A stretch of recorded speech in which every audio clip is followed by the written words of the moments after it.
మీకు ఈ వీడియో నచ్చినట్లయితే వీడియో క్లిక్ చేసి ఛానల్ని సబ్స్క్రైబ్ చేసుకోండి. నేను ఆయిల్ రాస్తాను పిన్ని అని కేదార్ అంటాడు. వీడొకడు నా ప్రాణానికి అని వైజయంతి అయితే మనసులో అనుకుంటూ ఉంటుంది. ఇక కేదార్ వైజయంతి కాలికి నూనె రాస్తూ ఉంటాడు. అప్పుడే సుధాకర్ అక్కడికి వస్తాడు. ఇక ఇదంతా చూస్తూ ఉంటాడు. కేదార్ ఎంత మంచివాడు. కేదార్ని చూస్తుంటే నాకు వాళ్ళ అమ్మే గుర్తుకొస్తుంది.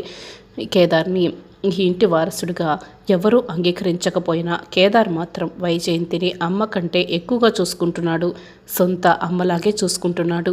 నేను దగ్గర లేకపోయినా వాళ్ళ అమ్మ కేదార్ని చాలా బాగా పెంచింది అని సుధాకర్ అయితే అనుకుంటూ ఉంటాడు. ఇక కేదార్ని చూస్తూ మురిసిపోతూ ఉంటాడు. ఇక నిషి యువరాజ్ అక్కడికి వస్తారు. వైజయంతికి ఓకే మన ప్లాన్ సక్సెస్ అవుతుంది అని నిషి ఈ చేయి చూపిస్తూ ఉంటుంది. ఇక చాలా సంతోషపడుతూ ఉంటుంది.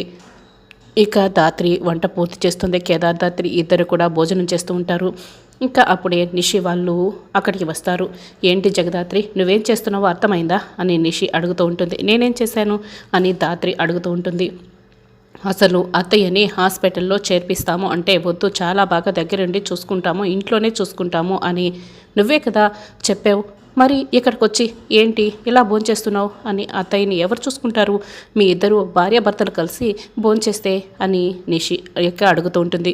అవును, మీ ఇద్దరు ఎక్కడ భోంచేస్తూ ఉంటే అక్కడ పెద్దమ్మ కింద పడిపోతే ఎవరు చూసుకుంటారు? ఎవరో ఒకరు తోడు ఉండాలి కదా అని కాచి అడుగుతూ ఉంటుంది. నేను ఇప్పుడే పిన్నికి ఆయిల్ మర్దన చేసి రెస్ట్ తీసుకోమని వచ్చాను. వచ్చిన ప్రాబ్లం ఏమీ లేదు అని కేదార్ అంటాడు. అయినా ఎవరో ఒకరు అక్కడ తోడు ఉండాలి కదా. మీరిద్దరూ ఇలా కలిసి భోంచేస్తే ఎలా? తినేదేదో అక్కడే తినొచ్చు కదా. ఇక్కడ తింటే అక్కడ అత్తయ్యని ఒంటరిగా వదిలేసిన వాళ్ళు అవుతారు కదా అని నిషి చెప్తూ ఉంటుంది. అవును, నువ్వు చెప్పింది కూడా కరెక్టే. అవును, అక్కడికే వెళ్ళి తింటాను అని దాత్రి ఇక లేవబోతూ ఉంటుంది. అప్పుడే ఇక కౌశికి అక్కడికి వస్తుంది. ఏంటి నిషి నువ్వు అసలు జగదాత్రి మాత్రమే చూసుకోవాలా? అంతకంటే ఎక్కువగా నువ్వు దగ్గరుండి చూసుకోవాలి కదా. ఇప్పుడు జగదాత్రి పిన్నిని చూసుకోవాలి, తర్వాత ఉద్యోగం చేయాలి, ఆ తర్వాత ఇంట్లో వంట కూడా చేయాలి. అన్ని పనులు జగదాత్రినే చేయాలా? నువ్వేంటి ఇంట్లో ఖాళీగానే ఉన్నావు కదా, నువ్వు చూసుకోవచ్చు కదా. ఎందుకు ఇలా మాట్లాడుతున్నావు? అన్ని పనులు జగదాత్రియే ఒక్కటే ఎక్కడ ఎలా చేస్తుంది? ఖాళీగా ఉన్న నువ్వు చూసుకోవచ్చు కదా అని కౌశికి అంటుంది. అయ్యో వదిన, అదేం పర్వాలేదు, నేను వెళ్ళి చూసుకుంటాను అని దాత్రి ఇక చెప్తూ ఉంటుంది. అయినా కూడా అన్నం తింటున్నదాంటి మధ్యలో పంపించాలని చూస్తున్నావు. నువ్వే మనిషివి, నువ్వు ఉండు జగదాత్రి, మీరిద్దరూ అన్నం తినండి, కాసేపే కదా నేను చూసుకుంటాను అని కౌశికి వెళ్తుంది. ఇక వైజయంతి గదిలో కూర్చుంటుంది. ఆపిల్ పళ్ళు తింటూ ఉంటుంది. అబ్బా, ఈ పెరాలసిస్ అని ఏం నాటకం ఆడుతున్నానో, ఈ చెయ్యి ఈ కాలు మూతి వంకర పెట్టలేక చచ్చిపోతున్నాను. ఆ అమ్మేమో అన్నీ పచ్చం భోజనాలే పెడుతుంది, నోరేమో రకరకాలు తినాలనిపిస్తుంది అని ఇక అనుకుంటూ ఉంటుంది. ఇక అప్పుడే కౌశికి వస్తూ ఉంటుంది. అమ్మో కౌశికి వస్తుంది అని వైజయంతి తన చేతిలో ఉన్న ఆపిల్ పండుని కాఫీ టేబుల్పై పెట్టబోతూ ఉంటుంది. అది కింద పడిపోతుంది. కింద పడిన పండుని తీసుకుందామని వైజయంతి ఇక వంగుతూ ఉంటుంది. అప్పుడే కౌశికి వచ్చేస్తుంది. అయితే వైజయంతి కింద పడిపోతున్నట్లు నాటకం ఆడుతూ ఉంటుంది.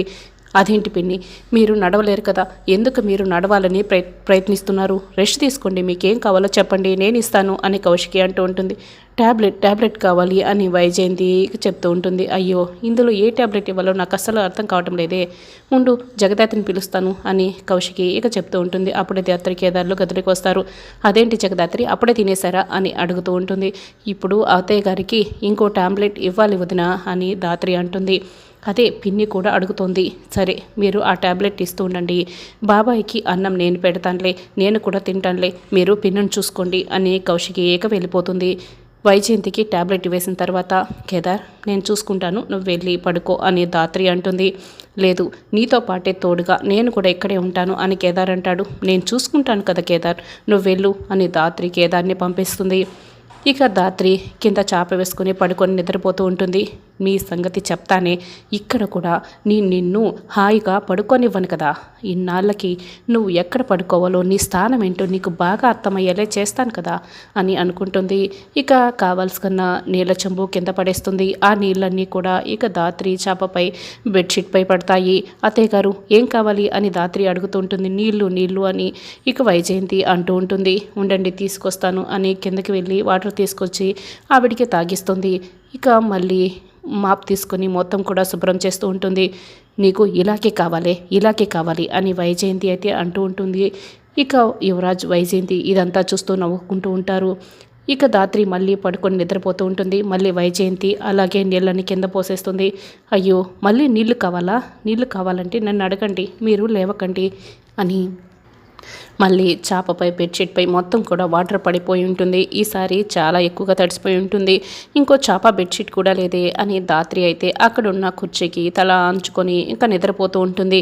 చూడు ఇలాగే నేను నిన్ను ఇబ్బంది పెడతాను, నువ్వు ఇంట్లో నుంచి వెళ్ళిపోతావు అని వైజయంతి అయితే అనుకుంటూ ఉంటుంది. ఇక నిద్రపోతూ తూలుతున్న జగదాత్రిని చూస్తూ వైజయంతి అయితే నిషి యువరాజ్ ఇక చాలా సంతోషపడుతూ ఉంటారు.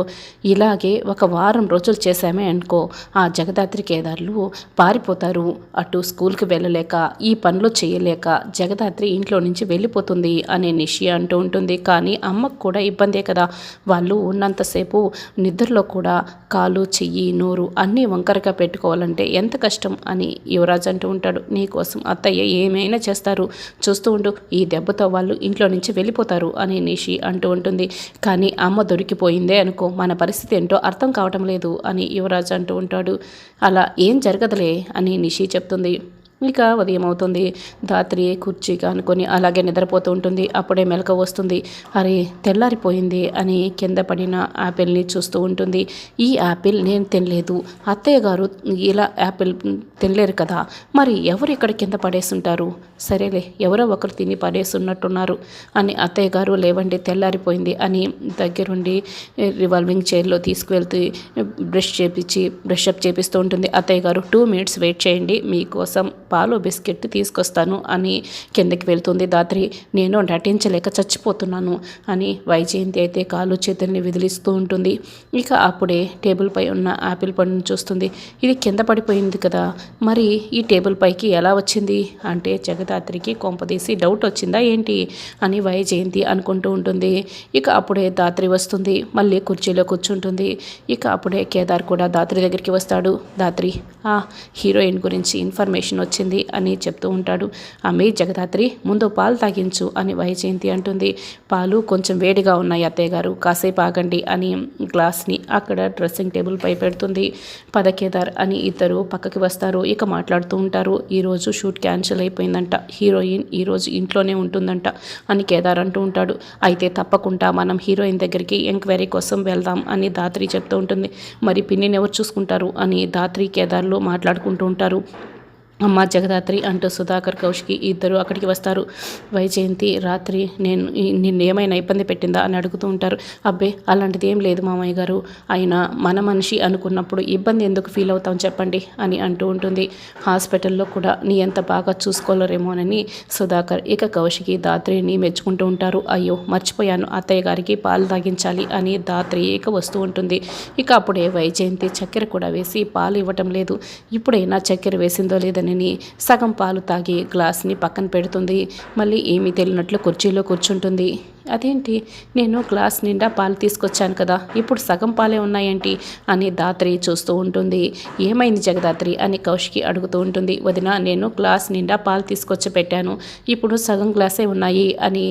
ఇదిగో ఆపిల్ పండు కూడా సగం తిని ఎవరో ఇక్కడ పడేశారు.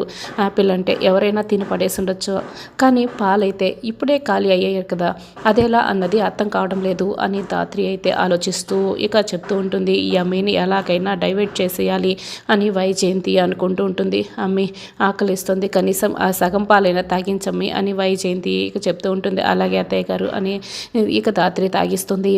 జగదాత్రి నువ్వు స్కూల్కి వెళ్ళాలి కదా, వెళ్ళు రెడీ అవ్వపో అని కౌశికి అంటుంది. లేదు లేదు ఉండనివ్వు అని, నన్నెవరు చూసుకుంటారు అని వైజయంతి అంటూ ఉంటుంది. వీళ్ళు స్కూల్కి వెళ్ళాలి కదా, కాబట్టి ఈ పూటకి నిషి మిమ్మల్ని చూసుకుంటుందిలే, నేను చెప్తాను జగదాత్రి నువ్వు వెళ్ళి రెడీ అవ్వపో అని కౌశికి అంటుంది. ఇక ధాత్రి నీ ముందు నేను వెళ్తాను, తర్వాత నువ్వు రెడీ అవుతూలే అని కేదార్ వెళ్తాడు.